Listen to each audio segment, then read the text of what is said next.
Hello, everybody. So I got some good news. We got some clips from Quests and Jests.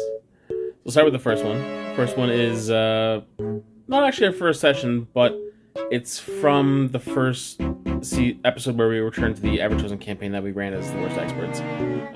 And it's introducing a new character because we had someone leave the group, and my sister stepped in to replace them. And she chose a character whose dynamic is vastly different from the group. And we decided to go for that epic introduction. So I hope you guys enjoy it. The port of Alistair. It's about midday, and the sun is gleaming off the city's silvered spires and white stone streets. The harbor is alive with movement. Elven dock workers are unloading ships with practiced grace. Merchants are haggling in lilting tones, and the ever-present sea breeze carries the scent of salt and everbloom blossoms. For a moment, it just seems like another day in the heart of Ulthuan, and then the very air itself shudders. A ripple of crimson light appears in the center of the docks. A thin, jagged tear forms in reality as if the world itself is being split open by an unseen blade. Red lightning arcs along its edges, and the scent of brimstone and smoldering iron fills the air. Conversations die mid-sentence, and all of the elves turn, their expressions shifting from curiosity to alarm as the rift grows wider, pulsing like a wound tore open in the fabric of existence. Then, from the infernal glow, a figure steps forward.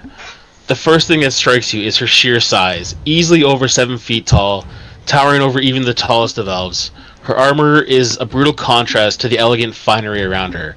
Heavy black plate, edged in crimson, adorned with shifting infernal runes that pulse with an eerie, rhythmic light. A massive great axe rests across her shoulders, its cruel, jagged edges gleaming with a wicked sheen.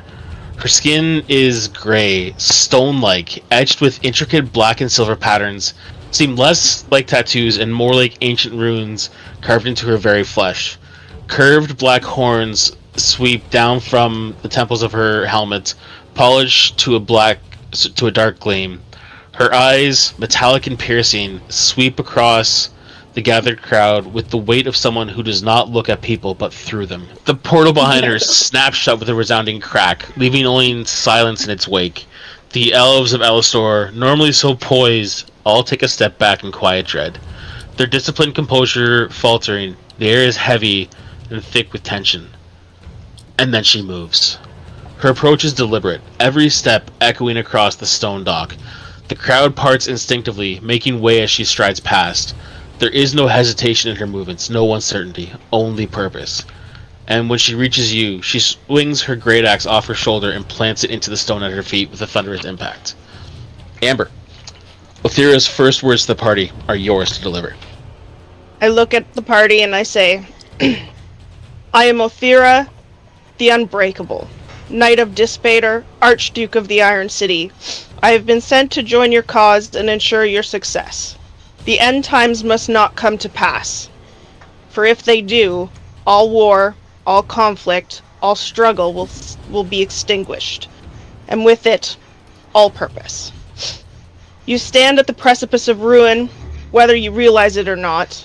Chaos gathers, and with each wasted moment, the path ahead darkens. I will fight beside you, but do not mistake my presence for mercy. I am here to see this through, no matter the cost.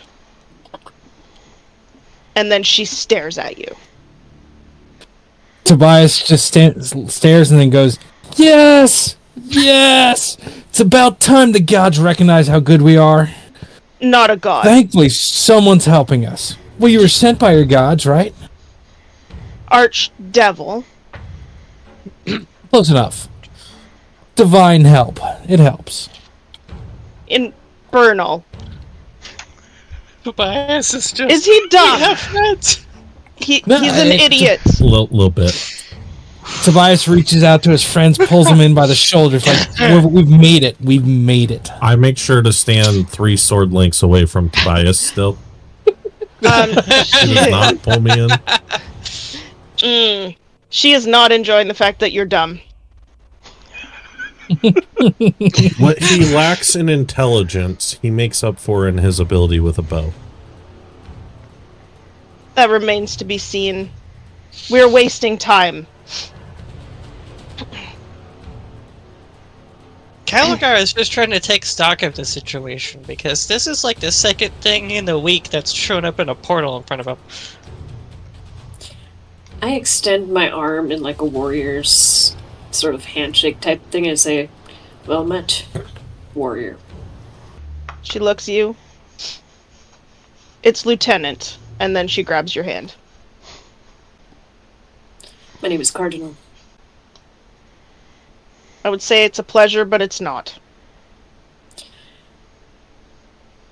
We're wasting time. Do you accept my aid, or must I carve the path of salvation myself? We accept. We accept. We will take any aid from gods and devils if it helps us save the world.